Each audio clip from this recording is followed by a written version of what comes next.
Hello students, we are back with another topic that is positive economics and normative economics का differentiation। अगर आपने topic जो उनकी characteristics थे उसको अच्छे से लास्ट लेक्चर में अगर समझा है तो you won't be struggling with this particular topic।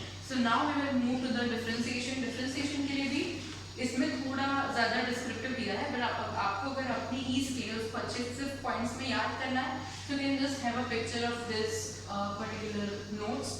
फटाफट you can take a screenshot। Okay, so now let's move to the differentiation। Positive economics deals with economic issues related to past, present and future। जैसा लोगों ने last में देखा था, positive economics deals with issues related to past, present and future, and normative economics deals with the opinions of economists on different economic issues। ठीक है, for example हम लोग बोले कि अगर यहाँ पे अभी रिसेशन का जो इशू चल रहा है, ठीक है, वो that is an economic issue, उसके ऊपर हम लोग आरबीआई गवर्नर का ओपिनियन लेंगे या फिर कोई और इकोनॉमिस्ट का ओपिनियन हम लोग लेंगे, so that is considered as normative economics. पर अगर सेम में हम लोग सिर्फ रेपो रेट की बात करें कि रेपो रेट 4% डाउन चला गया, ठीक है, इतना ही आपको सिर्फ स्टेटमेंट है, so that is considered as positive economics. अगर हम लोग ये बोले कि रेपो रेट जो इतने 10 सालों में सबसे ज्यादा डाउन इस बार चला गया, तो उसको हम लोग बोल सकते हैं ना कि that deals with the issues related to past, present and future. Okay, यहाँ पे next statement is statements of positive economics relate to what was, what is and what would be. जो इसके स्टेटमेंट्स होते हैं ना, वो कौन से फॉर्मेशन में होते हैं ज्यादातर, कि पहले क्या था व्हाट वाज, अभी क्या है what is, and what would B, आगे क्या हो सकता है या फिर आगे क्या होगा। ठीक है, एग्जाम्पल यहाँ पे आपको उसका नहीं दिया, नेक्स्ट पॉइंट में we will study the example. Then statement of normative economics relate to what would to be. यहाँ पे इसका जो स्टेटमेंट होता है ना, वो हमको क्या बोलता है कि आगे क्या होना चाहिए। ठीक है, क्या होगा नहीं पर क्या होना चाहिए, what should be done, what you know what would to be. Okay, next is statements of positive economics are not necessarily the statement of truth, this may be true और फॉल्स। अब ये बहुत इंपॉर्टेंट है, ये जो positive economics के statement है ना, तो वो कैसे होते हैं, यहाँ पे इसको 4th नंबर कर दो, 5th कर दो, 3rd यहाँ पे है, not necessarily true, may be false, may be false. इसका मतलब क्या है कि यहाँ पे ह्यूमन एरर के चांसेस भी हो सकते हैं कि शायद हम लोगों ने जो डेटा कलेक्ट किया वो डेटा गलत हो सकता है, right. So no, not necessarily it can be true, it may be false. Okay, और नॉर्मेटिव स्टेटमेंट जो होते हैं can not be termed as true और फॉल्स। यहाँ पे हम लोग इसको बोल सकते हैं can't be termed as true और false। ऐसा क्यों होता है, बिकॉज अगर हम लोग बोले कि मेरा मानना है कि बीजेपी सरकार अच्छी है, मेरा मानना है कि बीजेपी सरकार आगे जाके अनएम्प्लॉयमेंट को हटा देगी, मेरा मानना है कांग्रेस की सरकार ने कुछ नहीं किया, तो अगर मैं ऐसे कोई स्टेटमेंट्स पास कर रही हूँ तो these are my opinions and these are not facts which can be verified, which can be checked और which can be you know stated true और फॉल्स। सो यहाँ पे हम we are talking about mere opinions, इसीलिए यहाँ पे that can not be termed as true और false statements. Okay, उसके बाद है उसका ही एक एग्जांपल आपको यहाँ पे दिया है कि somebody says population of India is more than population of China, it is definitely a positive statement but it is wrong, one can verify it। Okay, यहाँ पे हम लोगों को क्या बोला है कि जो इंडिया की जो पॉपुलेशन है ना, वो चाइना की पॉपुलेशन से ज्यादा है। ठीक है, तो the statement is wrong, technically China की पॉपुलेशन इंडिया की पॉपुलेशन से ज्यादा है, so we can verify the statement because we have data available, we are talking about the facts right now and it is not an opinion, right? So it can be checked, इसीलिए इसको हम लोग क्या बोलेंगे, positive economics. अब normative का एक example देते हैं, somebody says that old age pensions should be stopped, it is just an opinion। कोई बोल रहा है कि ओल्ड एज लोगों को जो पेंशन मिलता है, पेंशन मतलब उनका जो रिटायरमेंट हो जाता है उसके बाद भी उनको सैलरी का एक सर्टेन पोर्शन ऑफ मनी उनको मिलता रहता है टिल दे अलाइव। ओके, सो यहाँ पे कोई बोल रहा है कि वो स्टॉप होना चाहिए, हो जाना चाहिए और उसको बंद करवा दो, so that is just an opinion and that is not a fact. So हम लोग ये नहीं बोल सकते कि ये सही है या गलत है, वो सबका डिफरेंट हो सकता है, right.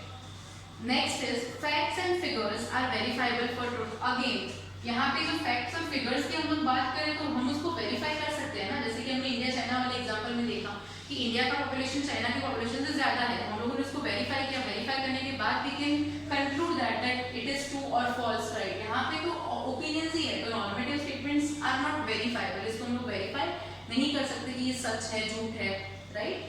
Positive economics are does not involve value judgements, यहाँ पे जजमेंट्स नहीं होते, जैसे मैंने आपको बोला कि we are only talking about facts and figures, and यहाँ पे तो we are only talking about judgments and not facts and figures at all, okay.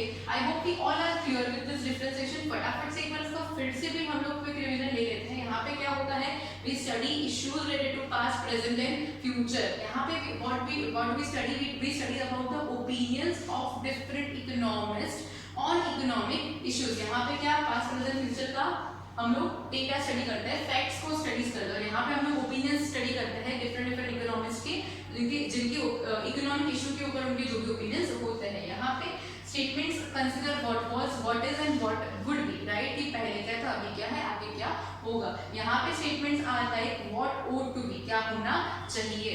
और यहाँ पे क्या होता है, तो नॉट नेसेसरीली राइट और not necessarily wrong, not necessarily true और फॉल्स, राइट। और यहाँ पे can't be termed as true और फॉल्स बिकॉज यहाँ पे we can check the facts, okay, और यहाँ पे हम उसको वेरीफाई नहीं कर सकते। The next is facts and figures are verifiable, and यहाँ पे normative statements are not verifiable at all. यहाँ पे does not involve value judgments, यहाँ पे value judgments नहीं होते because यहाँ पे क्या होता है, facts and figures होते हैं। और यहाँ पे क्या होता है, it involves value judgments. I hope you all are clear with this concept till now.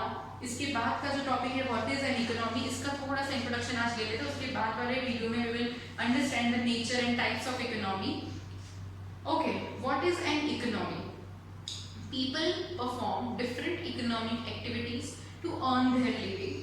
The teachers go to school, the doctors go to hospital, the farmers go to their fields, and the industrialists go to their industries. The nature and level of economic activities performed by the people of an area would reveal a system by which people of that area earn their living. This system is called economy.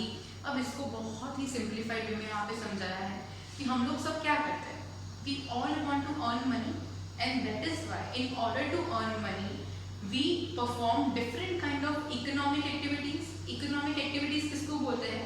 The activities which are performed to gain economic benefits or income benefits, right? जैसे कि जो farmers होते हैं तो वो farm पे क्यों जाते हैं, फील्ड पे क्यों जाते हैं, because they want to earn money, so they work hard, they go there, right. फिर हम लोग जो टीचर्स होते हैं तो वो पढ़ाते थे because we are also into this कि हमको पैसा कमाना है, राइट। फिर जो इंडस्ट्रियलिस्ट लोग हैं तो वो अपनी इंडस्ट्रीज में जाएंगे, they will work hard, right. All are working hard in order to gain money, okay. अब ये जो सारे लोगों को मिला के जो सिस्टम बन गया, the system by which everyone is gaining money, everyone is gaining economic or income benefit doing economic activities, that whole system is considered as economy. यहाँ पे पूरे नेशन की बात करें, पूरे नेशन में जो भी डिफरेंट लेवल पे लोग डिफरेंट एक्टिविटीज को परफॉर्म करते हैं in order to earn money, that we consider it as an economy, okay। यहाँ पे nature and type of economy आपको यहाँ पे दिया है। पहले हम लोग देखते हैं nature. Nature of economic activities of the people of an area reveals the nature of economy of that area.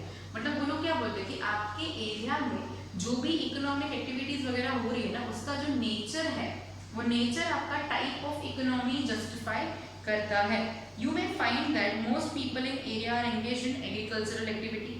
Accordingly, we shall conclude that economy of this area is an agricultural economy. अगर आपके area में बहुत सारे लोग हैं, majority of the people are indulged in different kind of agricultural activities, then the economy of your area is considered as agricultural economy. उसका nature क्या है? Agricultural economy. Likewise, if most people in area are engaged in industrial activity, we shall conclude that the economy of this area is an industrial economy. जैसे अगर agricultural field में सारे लोग ज़्यादा से ज़्यादा इन्वॉल्व है, उसको हम लोग बोलेंगे एग्रीकल्चरल इकोनॉमी। और यहाँ पे अगर वो लोग ज़्यादा से ज़्यादा इन्वॉल्व कौन सी फील्ड में है, इंडस्ट्रियल फील्ड में, तो उसको हम लोग क्या बोलेंगे? Industrial economy. As regards types of the economy, it depends on the degree of control of economic activities of the people. अब वो लोग बोले कि जो टाइप ऑफ इकोनॉमी होता है ना, तो वो किसके ऊपर डिपेंड करता है? That depends on the degree of control of economic activities of the people. वो हमारे कंट्रोल के ऊपर। फॉर एग्जाम्पल इसको थोड़ा सिंप्लीफाई में आपको समझाने का ट्राई करती हूँ। कि जो टाइप होता है, आपको ये पता चलेगा कि इकोनॉमी को किस हिसाब से हम लोग डिफरेंट डिफरेंट नेचर उसके होते हैं और वो नेचर को हम कैसे कंट्रोल करते हैं। फॉर एग्जांपल अगर एग्रीकल्चरल इकोनॉमी है, ठीक है, और पूरी जो इकोनॉमी है उसके ऊपर गवर्नमेंट का होल्ड कितना है, गवर्नमेंट का कंट्रोल कितना है, उसके ऊपर से we can decide the type of economy that we are into.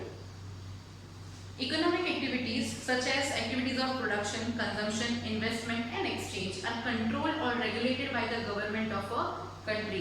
By the degree of control varies across the different nations, and in China, Russia and North Korea the degree of control is very high. अब आपको सबको पता है कि north Korea में कैसी situation है, China में कैसा सिचुएशन है, वहाँ पे क्या है, डिक्टेटरशिप है, मतलब क्या कि गवर्नमेंट का कंट्रोल बहुत ज्यादा है। इंडिया क्या है, इंडिया में क्या है, इंडिया में है इंडिपेंडेंस है हम लोगों के पास। India is what, India is a democratic country, और इंडिया में डेमोक्रेसी की वजह से क्या है, गवर्नमेंट के हाथ में कंट्रोल तो है but it is moderate.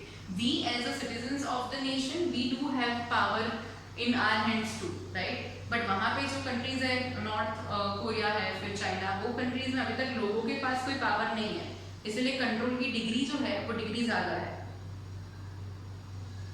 is very high, are called as controlled economies or centrally planned economies.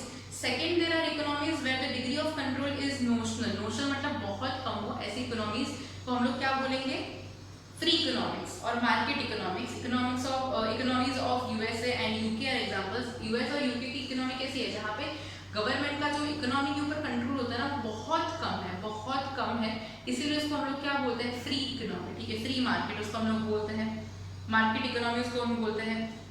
And third, there are economies where degree of control is moderate and neither very high neither very low, this are called mixed economies. India is an example. और कुछ economies कैसी है जहाँ पे government और लोगों के दोनों के हाथ में इक्वल पावर होती है, मतलब गवर्नमेंट का जो डिग्री ऑफ कंट्रोल है which is not very high not very low, it is moderated, which is considered as mixed economy, and India is the example of mixed economy, जहाँ पे government definitely has the power but it is not very high, it is also not very low, it is moderated, right? So that is what is called as mixed economy. हम लोगों ने यहाँ पे कौन से तीन तरीके सीखे, यहाँ पे there are three types of economy. Okay, the first is centrally planned economy, centrally controlled economy, जहाँ पे क्या होता है, गवर्नमेंट का इंटरफेरेंस बहुत ज्यादा होता है, गवर्नमेंट के हाथ में कंट्रोल की जो डिग्री होती है that is very high. Okay, दूसरी जो इकोनॉमी होती है जहाँ पे गवर्नमेंट का जो कंट्रोल होता है that is very notional, very low. Okay, उसको हम लोग क्या बोल सकते हैं, फ्री इकोनॉमी और मार्केट इकोनॉमी। मार्केट इकोनॉमी मतलब क्या कि मार्केट फोर्सेस के ऊपर से वो इकोनॉमी डिजाइन होती है, market forces affects the economy, USA UK जैसे कंट्रीज। और ऊपर वाला जो एग्जांपल देखा था जहाँ पे बहुत स्ट्रिक्ट है, गवर्नमेंट के हाथ में बहुत पावर है, वैसी इकोनॉमीज कौन सी इकोनॉमी वैसी है, चाइना की इकोनॉमी, नॉर्थ कोरिया की economy. And third option which is moderated, वहाँ पे गवर्नमेंट का इंटरफेरेंस कंट्रोल ज्यादा नहीं होता, मॉडरेट होता है, not very high not very low. And India is such an example which is example of mixed economy. Okay, till now we are clear with at least the basic introduction of types of economics and also this differentiation of positive economics and normative economics. I hope you all have understood the questions really well. And till then stay tuned because next lecture हम लोग बहुत important question पढ़ेंगे which is तीनों की तीनों जो economy अभी हम लोगों ने मेंशन की, जैसे कि free economy, then control economy, centrally plan economy and mixed economy, तो उसके बारे में हम लोग पूरा डिफरेंशिएशन पढ़ने वाले हैं which is the most important question of this chapter. So stay tuned for the same. Till then, take care of yourselves.